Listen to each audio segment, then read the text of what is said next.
Good evening children. Topic जो आज हम पकड़ रहे हैं केमिस्ट्री का फर्स्ट चैप्टर है 10th क्लास में, केमिकल रिएक्शंस एंड इक्वेशंस। इसको one of the basic topic जो है वो कंसिडर किया जाता है, इसीलिए इसको केमिस्ट्री का फर्स्ट चैप्टर रखा गया है, क्योंकि आगे आप देखेंगे जितने भी चैप्टर्स हैं इसी एक टॉपिक पर बेस्ड हैं एक्चुअली। तो शुरू करते हैं। केमिकल रिएक्शंस एंड इक्वेशंस इस टॉपिक का नाम है। तो सबसे पहले हम देखते हैं हमारे आसपास जो चेंजेस होती हैं वो दो तरह की चेंजेस होती हैं। एक चेंज जो होता है उसको we call it physical change, physical change है ना। एक वो चेंज होती है जो फिज़िकल चेंज होती है। What are physical changes? Physical changes क्या होती हैं? Physical changes are actually those changes with no new substance is formed. जैसे मेल्टिंग ऑफ आइस। आइस जो है वाटर से बनी होती है, और आइस अगर मेल्ट हो जाती है तो वाटर ही बनता है, कोई नई चीज़ नहीं बनेगी। ऐसे ही सब्लिमेशन ऑफ आयोडीन। आयोडीन जो है वो जब अपने सब्लाइम स्टेट में आता है तो कोई चेंज नहीं होगा, सब्लिमेशन के बाद भी उसको आयोडीन ही कहा जाता है। और बहुत सारे इस तरह के चेंजेस। तो physical changes are those changes in which no new substance is said to be formed. Okay, so I gave you two examples. Melting of ice is one of them, and दूसरा जो मैंने आपको बताया sublimation of iodine। आप और बहुत सारी examples आप ले सकते हैं। तो चलते हैं। और दूसरा जो है वो है chemical change, chemical changes। ठीक है जी। So what do you mean by chemical changes? In a chemical change, new substance is said to form। मैं इसका एक एग्जाम्पल देकर आपको बात समझाता हूँ। जैसे आप कोल लेते हैं या कोक लेते हैं या चारकोल लेते हैं, कार्बन होता है वो, इसलिए इसको सी से हम लिखते हैं। ऑक्सीजन की प्रेजेंस में आप इसको बर्न करते हैं तो you get carbon dioxide. So you have Coke और कोल और charcoal, what ever it is, you burn it in the presence of oxygen and you get carbon dioxide. Now notice, carbon एक combustible substance है, ठीक है। Oxygen एक supporter of combustion है। Carbon solid है, oxygen gas है, और carbon dioxide जो है वो क्या है?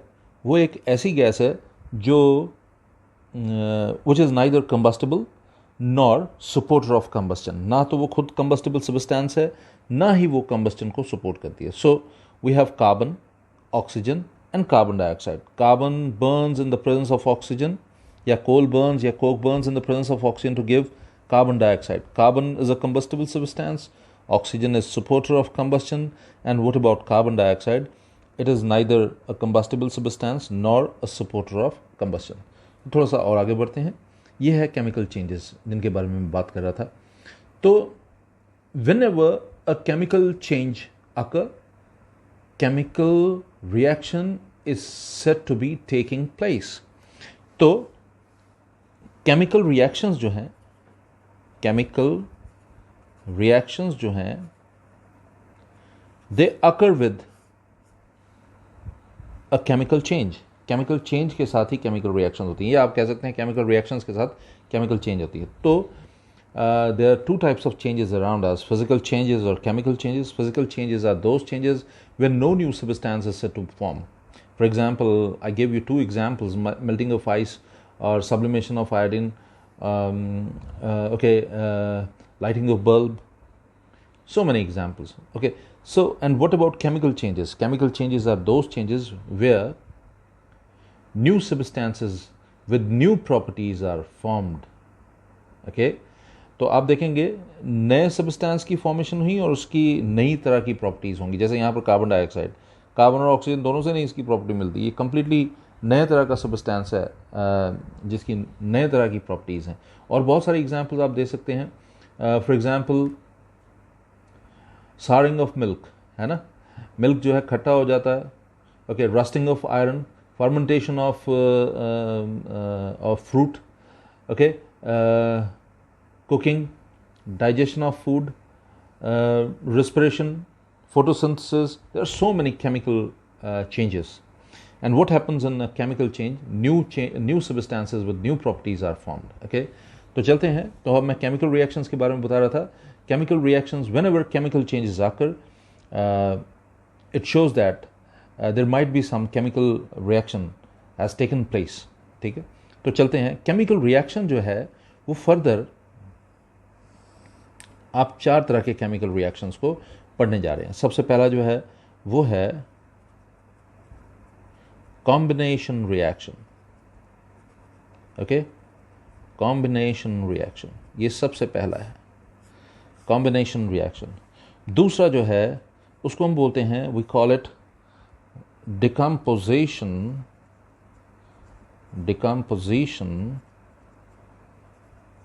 reaction. ये दूसरा है. ठीक है जी. और तीसरा जो है इसको we call it displacement reaction. Displacement reaction. और चौथा जो है we call it double displacement reaction. तो 4 तरह के केमिकल रिएक्शंस को आपने स्टडी करना है. और मैं ये चारों तरह के केमिकल रिएक्शन जो हैं आपको एग्जाम्पल्स के साथ समझाऊंगा ताकि आपको आसानी से इनके बीच का अंतर जो है वो स्पष्ट हो सके. तो सबसे पहला है कॉम्बिनेशन रिएक्शन. केमिकल रिएक्शन जो है केमिकल चेंजेस के साथ होता है. केमिकल चेंजेस के साथ केमिकल रिएक्शन होता है. केमिकल रिएक्शन के साथ केमिकल चेंजेस होती हैं. और 4 तरह के केमिकल रिएक्शन आपने स्टडी करने हैं. Combination reaction, decomposition reaction, displacement reaction और डबल डिस्प्लेसमेंट रिएक्शन. तो कॉम्बिनेशन रिएक्शन क्या होता है? इसमें क्या होगा, 2 एलिमेंट्स और कंपाउंड्स, 2 एलिमेंट्स और compounds combine to form a new compound. Okay, इसमें क्या होगा, 2 कंपाउंड्स या 2 एलिमेंट्स कंबाइन होंगे एक नए कंपाउंड की फॉर्मेशन के लिए. जैसे यहाँ पर आपने एक एग्जांपल मैंने आपको समझाया था, ये कोक वाला. कोक ऑक्सीजन की प्रेजेंस में बर्न करता है और कार्बन डाइऑक्साइड की फॉर्मेशन करता है. तो ये भी जो है ये भी एक कॉम्बिनेशन रिएक्शन. आप देखिए, कार्बन ऑक्सीजन दोनों कंबाइन होकर कार्बन डाइऑक्साइड की फॉर्मेशन कर रहे हैं, एक सिंगल यूनिट की फॉर्मेशन कर रहे हैं. तो this is also known as a combination reaction. So what do you mean by combination reaction? Combination reaction is actually that type of chemical reaction where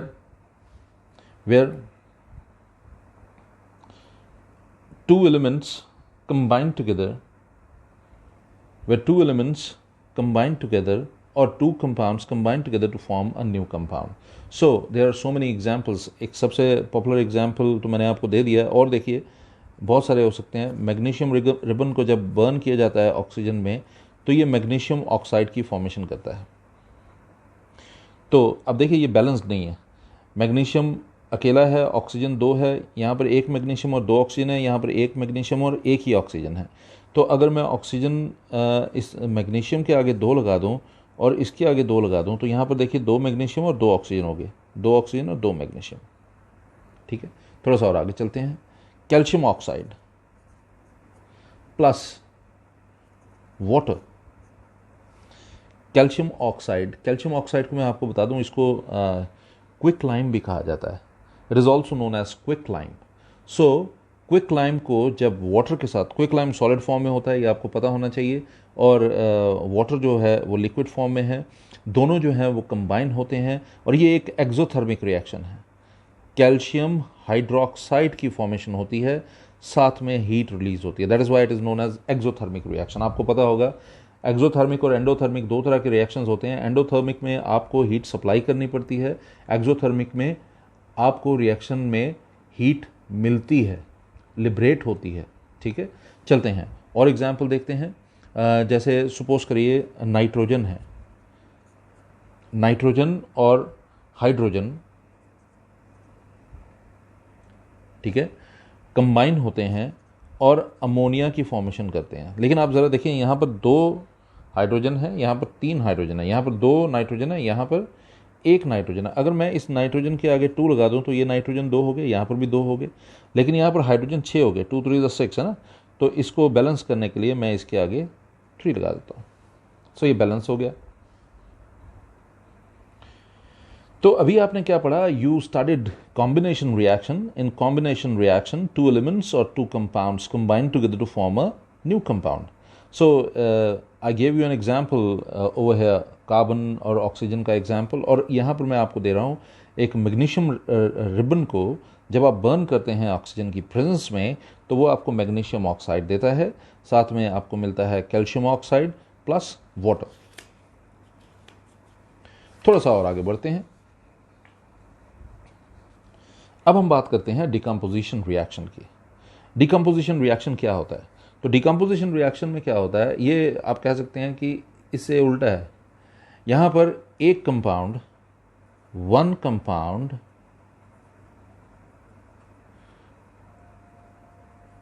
breaks, है ना, इसमें एक कंपाउंड टूटता है into what, into 2 elements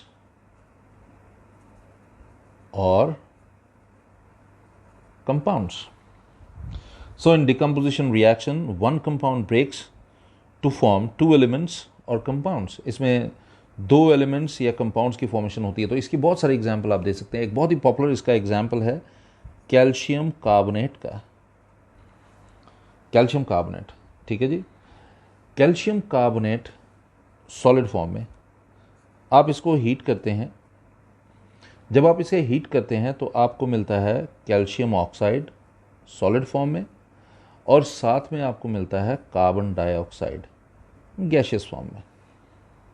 so we get calcium carbonate in solid form, you heat calcium carbonate and it gives you calcium oxide and carbon dioxide. थोड़ा सा और आगे बढ़ते हैं, जिंक कार्बोनेट की बात कर लेते हैं। इसी तरह से होगा, जिंक कार्बोनेट को हीट करोगे तो वो जिंक ऑक्साइड बनाएगा, साथ में कार्बन डाइऑक्साइड गैस की फॉर्मेशन करेगा। तो ये थर्मल डिकम्पोजिशन है। इसमें आपने देखा, आपने हीट किया तो डिकम्पोजिशन हुई। तो इस तरह की डिकम्पोजिशन को we call it thermal decomposition. So why do we call it thermal decomposition? मैं आपको बता दूं, ये थर्मल, इसको हम थर्मल डिकम्पोजिशन कहते हैं। ये थर्मल टाइप है ना डिकम्पोजिशन की, we call it thermal decomposition. इसी तरह से जैसे ये थर्मल डिकम्पोजिशन है, एक और डिकम्पोजिशन है, उसको हम इलेक्ट्रिकल डिकम्पोजिशन बोलते हैं। Electrical decomposition. तो इलेक्ट्रिकल डिकम्पोजिशन क्या होता है मैं आपको बता दूं। इलेक्ट्रिकल डिकम्पोजिशन में आपको डिकम्पोजिशन के लिए, इस रिएक्शन को कैरी ऑन करने के लिए, शुरुआत करने के लिए इनफैक्ट आपको इलेक्ट्रिक करंट की ज़रूरत पड़ती है। For example water, you pass electric current, phenomena को बोलते हैं हम इलेक्ट्रोलिसिस, ठीक है। अब मैंने इसको शॉर्ट में लिख दिया, लेकिन आप ऐसा ना लिखिएगा, आपको इसको पूरा ही लिखना पड़ेगा। इलेक्ट्रोलिसिस आपने करना है। इलेक्ट्रोलिसिस करने पर क्या होगा, आपको वाटर से हाइड्रोजन मिलेगा और साथ में ऑक्सीजन गैस मिलेगी। अब ये बैलेंस आपको करना पड़ेगा। यहाँ पर हाइड्रोजन 2 है, ऑक्सीजन 1 है, लेकिन यहाँ पर 2 है।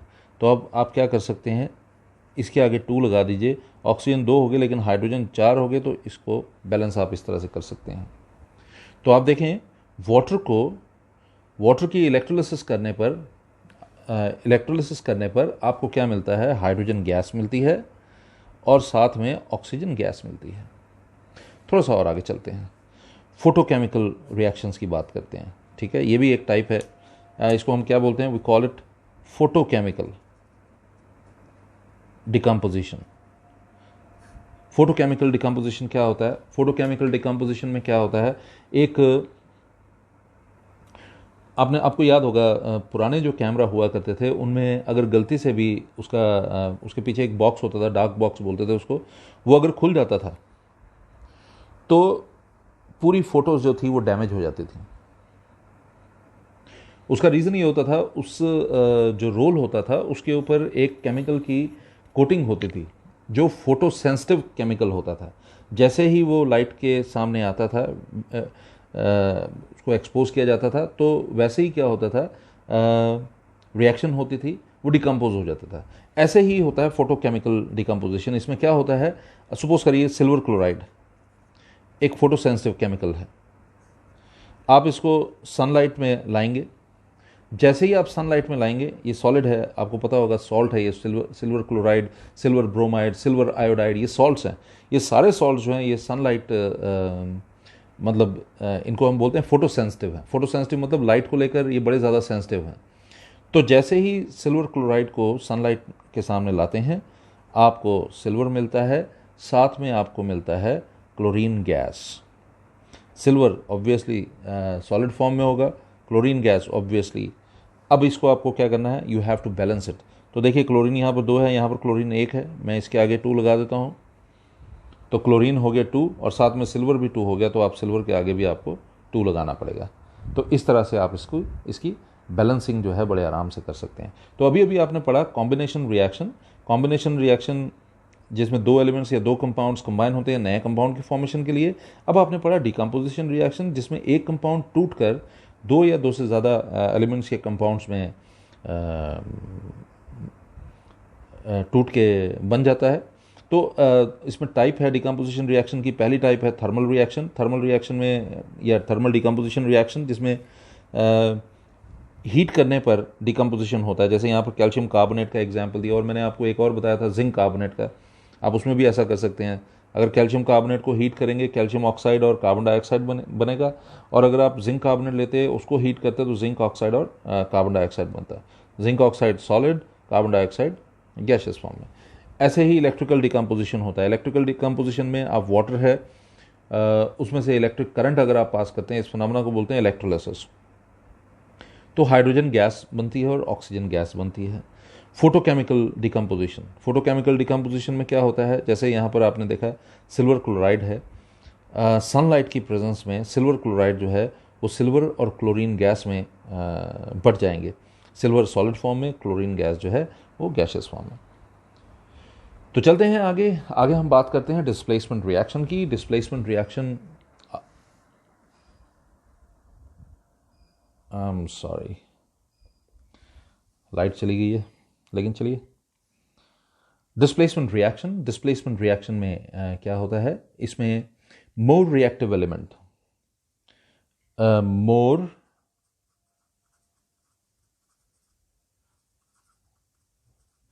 रिएक्टिव एलिमेंट वो क्या करेगा, डिस्प्लेसेस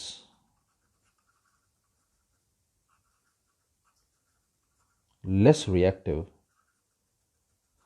एलिमेंट। तो एक ज़्यादा रिएक्टिव एलिमेंट जो है एक कम रिएक्टिव एलिमेंट को डिस्प्लेस कर देगा। इसका एक बहुत ही पॉपुलर एग्जांपल है, अगर आप देखें तो आपको पता है जिंक के बारे में। जिंक और HCl, ठीक है जी। जिंक मेटल है, डाइल्यूट HCl आप लेते हैं, एसिड है ये, और आप देखेंगे जैसे ही आप इसको इन दोनों को ट्रीट करेंगे, जिंक जो है हाइड्रोजन को डिस्प्लेस कर देगा और क्या बनाएगा, जिंक क्लोराइड एक्वस फॉर्म में, और साथ में आपको मिल जाएगा हाइड्रोजन गैस। मेटल्स के साथ अक्सर ऐसा होता है कि जब आप कोई एसिड के साथ उसको ट्रीट करते हैं तो हाइड्रोजन गैस जो है डिस्प्लेस हो जाता है।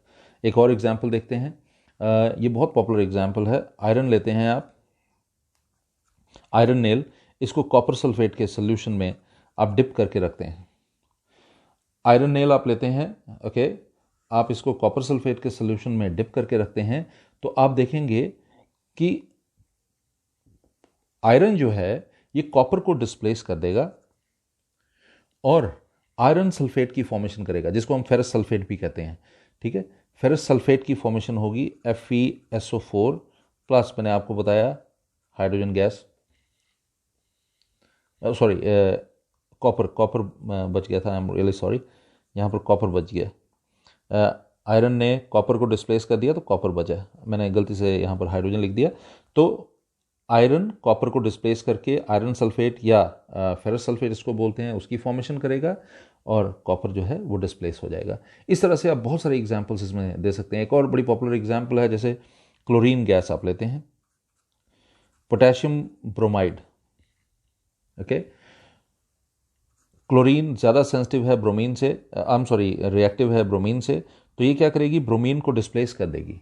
जब ब्रोमीन को डिस्प्लेस करेगी तो खुद ये पोटेशियम क्लोराइड की फॉर्मेशन करेगी और साथ में ब्रोमीन गैस अलग से, ब्रोमीन गैस नहीं, ब्रोमीन अलग से ये आपको मिल जाएगी। तो इस तरह से इसको हम बोलते हैं डिस्प्लेसमेंट रिएक्शन। आपने इसमें हर जगह पर देखा होगा, जैसे जिंक ज़्यादा रिएक्टिव था, हाइड्रोजन कम, तो जिंक ने हाइड्रोजन को डिस्प्लेस कर दिया। आयरन ज़्यादा रिएक्टिव था, कॉपर कम, तो आयरन ने कॉपर को डिस्प्लेस कर दिया। क्लोरीन ज़्यादा रिएक्टिव था, ब्रोमीन कम, तो इसने क्लोरीन ने ब्रोमीन को डिस्प्लेस कर दिया। अब हम बात करते हैं डबल डिस्प्लेसमेंट रिएक्शन की। ये जो डिस्प्लेसमेंट रिएक्शन था और डबल डिस्प्लेसमेंट रिएक्शन में आपको देखने से ही अंतर जो है वो स्पष्ट हो जाएगा। आपको मैं एक एग्जाम्पल से बात समझाता हूँ, आप ध्यान से देखिए। एक एग्जाम्पल देखिएगा आप, एग्जाम्पल से मैं आपको ये समझा रहा हूँ। जैसे AgNO3, AgNO3 यानी कि सिल्वर नाइट्रेट, आप इसको ट्रीट कर रहे हैं सोडियम क्लोराइड से, NaCl से। बहुत पॉपुलर एग्जाम्पल है ये। तो क्या होता है, जब कभी आप देखते हैं सिल्वर नाइट्रेट और सोडियम क्लोराइड का रिएक्शन होता है तो आपको मिलता है सिल्वर क्लोराइड, AgCl, आपको मिलेगा सिल्वर क्लोराइड। ये एक मैं आपको बता दूं, वाइट कलर का प्रेसिपिटेट होता है। ये वाइट कलर का प्रेसिपिटेट है और साथ में आपको मिलेगा, देखिए AgCl इकट्ठा हो गया तो पीछे क्या बच गया, NaNO3। NaNO3 जो है वो सेपरेट हो जाएगा। सिंस इसमें प्रेसिपिटेट्स की फॉर्मेशन हुई है, ये वाइट कलर के प्रेसिपिटेट्स हैं, वाइट कलर के प्रेसिपिटेट्स की फॉर्मेशन हुई है, इस तरह के रिएक्शन को हम प्रेसिपिटेशन भी कहते हैं। तो आप देखिए, ये पॉपुलर एग्जांपल है, सिल्वर नाइट्रेट को आपने सोडियम क्लोराइड के साथ ट्रीट किया। तो मैं आपको एक बात बता दूं, ये सॉल्ट है, ये भी सॉल्ट है, ऐसा नहीं है। दोनों अगर सॉल्ट की फॉर्म में होंगे तो रिएक्ट नहीं करेंगे, ठीक है। सोल्यूशन की फॉर्म में आपने लेना है और ये रिएक्ट करेंगे, वाइट प्रेसिपिटेट की फॉर्मेशन होगी, साथ में सोडियम नाइट्रेट की फॉर्मेशन हुई। वाइट प्रेसिपिटेट किसका है, सिल्वर क्लोराइड का। थोड़ा सा और एक और पॉपुलर एग्जांपल है बेरियम क्लोराइड का। बेरियम क्लोराइड आपने लिया, ओके। बेरियम क्लोराइड को आपने क्या करना है, you have to react it with sodium sulfate. So here we have sodium sulfate, barium chloride plus sodium sulfate. When barium chloride reacts with sodium sulfate, what happens, again white precipitates are formed, but ये white precipitates किसके होंगे, barium sulphate के, white colour के precipitates, लेकिन किसके, barium sulphate के, plus साथ में आपको मिलेगा सोडियम क्लोराइड। सो बेरियम क्लोराइड और सोडियम सल्फेट रिएक्ट करेंगे किसकी फॉर्मेशन करने के लिए, बेरियम सल्फेट की और साथ में सोडियम क्लोराइड की। ये बैलेंस नहीं है, आप इसको बैलेंस कर सकते हैं। देखिए बेरियम एक ही है, यहाँ पर भी एक है, सल्फेट एक है, यहाँ पर भी एक है, लेकिन सोडियम यहाँ 2 है, क्लोरीन भी 2 है, तो ये आप इसके आगे 2 लगाकर इसको बैलेंस कर सकते हैं। It is simple. मैं दोबारा से रिपीट कर देता हूँ, बेरियम यहाँ पर एक था, यहाँ पर भी बेरियम एक था, सोडियम सल्फेट यहाँ पर एक है, सल्फेट भी यहाँ पर आयन पूरा एक है, ओके। सोडियम 2 है और क्लोरीन 2 है, तो सोडियम क्लोराइड के आगे 2 लगाएंगे तो ये आपका बैलेंस हो जाएगा। एक और लेकर चलते हैं, सोडियम हाइड्रोक्साइड को आप ट्रीट कर रहे हैं हाइड्रोक्लोरिक एसिड के साथ। मैं आपको बताऊं, ये एक बेस है, स्ट्रॉन्ग बेस, ये एक एसिड है, स्ट्रॉन्ग एसिड। एक बेस और एक एसिड को जब आप रिएक्ट करते हैं तो न्यूट्रलाइजेशन होती है, और न्यूट्रलाइजेशन में क्या होता है, एक सॉल्ट की फॉर्मेशन होती है, जैसे यहाँ पर सोडियम क्लोराइड की फॉर्मेशन होगी, साथ में वाटर जो है वो आपको मिलेगा। तो इस तरह के रिएक्शन को we call it neutralisation reaction. What do we call it, we call it a neutralisation reaction. एक और पॉपुलर एग्जाम्पल है, मैं आपको उसके बारे में बता देता हूँ। अभी मैंने 2 आपको पॉपुलर एग्जाम्पल्स बताई, एक में तो वाइट प्रेसिपिटेट की फॉर्मेशन हुई सिल्वर क्लोराइड की, और दूसरे में आपने देखा, उसमें भी आपने देखा कि वाइट कलर की प्रेसिपिटेट की फॉर्मेशन हुई बेरियम सल्फेट की। अब मैं एक और एग्जांपल आपको बताता हूँ, वो है सिल्वर नाइट्रेट की। लेकिन सिल्वर नाइट्रेट यहाँ पर आपने सोडियम क्लोराइड के साथ ट्रीट किया था, अब हम सिल्वर नाइट्रेट को पोटेशियम ब्रोमाइड के साथ ट्रीट कर रहे हैं। तो silver nitrate treated with potassium bromide. जब कभी आप ऐसा करते हैं तो आपको मिलता है सिल्वर ब्रोमाइड के येलो प्रेसिपिटेट्स। ये मैंने शॉर्ट में लिखा है, वाई येलो के लिए प्रेसिपिटेट्स, येलो प्रेसिपिटेट, लेकिन आपने ऐसे नहीं लिखना, आपने पूरा लिखना है येलो प्रेसिपिटेट। आपको सिल्वर ब्रोमाइड के येलो प्रेसिपिटेट्स मिलेंगे, साथ में पोटेशियम नाइट्रेट की फॉर्मेशन होगी। तो अभी आपने क्या समझा? आपने समझा कि केमिकल रिएक्शन एक्चुअली होता क्या है। हमारे आसपास दो तरह के चेंजेस होते हैं, एक को हम फिज़िकल चेंज बोलते हैं, एक को हम केमिकल चेंज बोलते हैं। फिज़िकल चेंज तो वो चेंज होता है जिसमें किसी भी प्रकार की कोई भी नई चीज़ जो है वो फॉर्म नहीं होती। जब किसी भी प्रकार की कोई भी नई चीज़ फॉर्म नहीं होती तो हम उस तरह की चेंजेस को बोलते हैं, we call them physical changes. लेकिन जब किसी नई चीज़ की फॉर्मेशन होती है किन्हीं चेंजेस के दौरान, तो हम उस तरह के चेंजेस को बोलते हैं, we call them chemical changes. And chemical reactions are responsible for chemical changes, और you can say chemical changes are responsible for chemical reaction, vice versa, है ना। तो केमिकल रिएक्शन जो है वो आगे मैंने आपको चार तरह के बताए हैं। एक को हमने बोला कॉम्बिनेशन रिएक्शन। कॉम्बिनेशन रिएक्शन में दो एलिमेंट्स या कंपाउंड्स जो हैं वो कंबाइन होंगे एक नए कंपाउंड की फॉर्मेशन के लिए। जैसे यहाँ पर हमने एग्जांपल लिया है, मैग्नीशियम रिबन को बर्न करने पर ऑक्सीजन में मैग्नीशियम ऑक्साइड मिलेगा। ओके, बैलेंस करके मैंने आपको बताया किस तरह से बैलेंस करते हैं। कैल्शियम ऑक्साइड, जिसको आप क्विक लाइम भी कहते हैं, उसको आप वाटर की प्रेजेंस में जब आप लेते हैं, यानी कि जब आप इसमें वाटर ऐड करते हैं तो कैल्शियम हाइड्रोक्साइड की फॉर्मेशन होती है। ये एक एक्सोथर्मिक रिएक्शन है, इसमें हीट भी रिलीज होता है। नाइट्रोजन और हाइड्रोजन को जब आप कंबाइन करते हैं तो अमोनिया की फॉर्मेशन होती है। अब मैं तो बड़े आराम से आपको बोल रहा हूँ कि कंबाइन करते हैं, पर ऐसा नहीं है। इनको कंबाइन करने के लिए स्पेशल कंडीशंस चाहिए होती हैं। तो सिंस ये जस्ट बिगिनिंग है तो मैं अभी इतने डिटेल में नहीं आपको बता रहा हूँ। अगले चैप्टर्स में वो डिटेल्स भी आपको मेंशन करनी है कि नाइट्रोजन और हाइड्रोजन कैसे कंबाइन होकर अमोनिया की फॉर्मेशन करते हैं। ऐसे नहीं है कि नाइट्रोजन और हाइड्रोजन आप लेंगे तो वो कंबाइन हो जाएंगे, ऐसा नहीं है। ओके, चलते हैं। डिकम्पोजिशन रिएक्शन में क्या होगा, एक कंपाउंड जो है वो ब्रेक करेगा दो एलिमेंट्स या दो से ज़्यादा एलिमेंट्स में, या दो कंपाउंड्स या दो से ज़्यादा कंपाउंड्स में। तीन तरह के डिकम्पोजिशन रिएक्शंस है, थर्मल डिकम्पोजिशन, इलेक्ट्रिकल डिकम्पोजिशन और फोटोकेमिकल डिकम्पोजिशन। थर्मल डिकम्पोजिशन, जैसे आपने कैल्शियम कार्बोनेट लिया, उसको हीट किया तो कैल्शियम ऑक्साइड बना और कार्बन डाइऑक्साइड बना। आपने देखा एक से ही दो की फॉर्मेशन हुई, तो डिकम्पोजिशन है।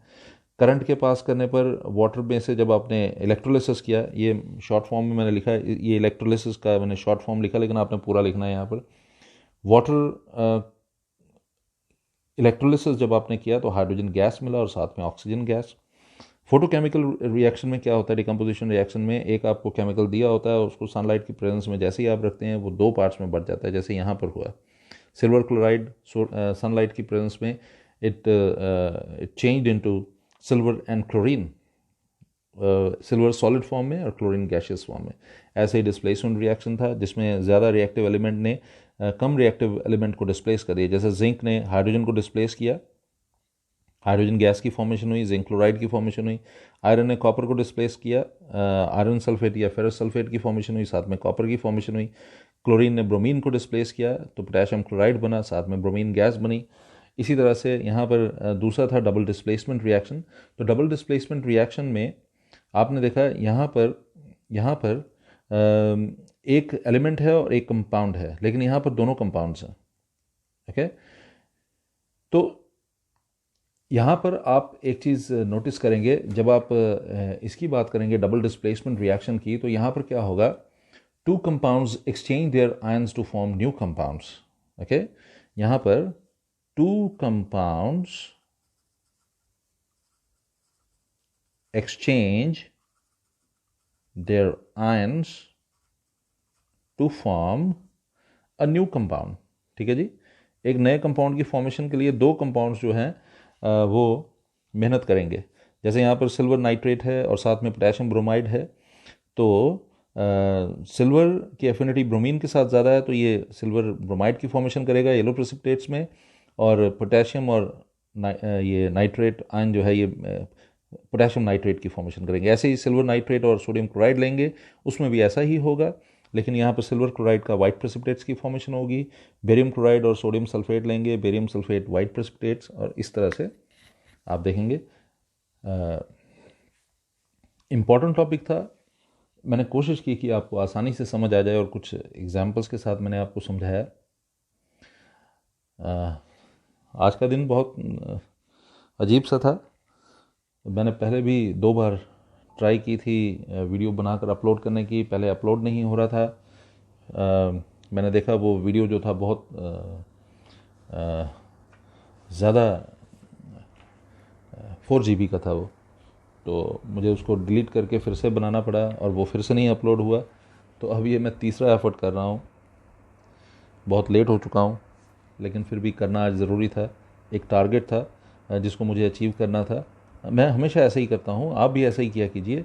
हर दिन के लिए एक टारगेट रखा कीजिए और उसको अचीव करने के लिए पूरी कोशिश किया कीजिए। और एक और बात, कोई भी चीज़ हमारे रास्ते पे रुकावट नहीं बन सकती। अगर हमने सोचा हुआ है कि हमने एक टारगेट को अचीव करना है, तो उस टारगेट को हमें अचीव करना ही है। उसके लिए हमारे पास कोई ऑप्शन नहीं होता। तो पूरी कोशिश कीजिए, ज़्यादा से ज़्यादा मेहनत कीजिए, ज़्यादा से ज़्यादा टाइम स्पेंड कीजिए, अपने वीकनेसेस को अपनी स्ट्रेंथ बनाइए। यही टाइम है, आप ऐसा कर सकते हैं। अपना ध्यान रखिए। Good night.